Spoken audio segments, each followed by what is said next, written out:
જય શ્રી રામ મિત્રો, સ્વાગત છે અમારી યુટ્યુબ ચેનલ R1 ટ્રેડરમાં।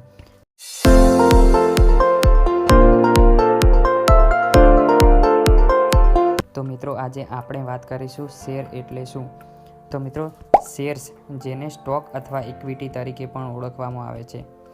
શેર્સ એ કંપનીમાં માલિકીના એકમનું પ્રતિનિધિત્વ કરે છે। ઉદાહરણ તરીકે સમજીએ તો કોઈ પણ કંપનીમાં આપણો 50% શેરમાં હિસ્સેદારી છે તો આપણે તે કંપનીના 50% માલિક ગણીશું। જ્યારે કોઈ કંપની શેર વેચે છે ત્યારે તે કંપનીમાં માલિકીનો એક નાનો ભાગ રોકાણકારોને વેચે છે। જે રોકાણકારો શેર ખરીદે છે તેઓ કંપનીના આંશિક માલિક બને છે અને કંપનીના નફા અને નુકસાનના હિસ્સા માટે હકદાર બને છે। શેરનું મૂલ્યાંકન બજારમાં પુરવઠા અને મોંઘ દ્વારા નક્કી કરવામાં આવે છે અને કંપનીની કામગીરી અને એકંદર આર્થિક સ્થિતિ જેવા વિવિધ પરિબળોના આધારે વધઘટ થઈ શકે છે। તો મિત્રો આ વિડીયો દ્વારા તમને જાણવા મળ્યું હશે કે શેર એટલે શું।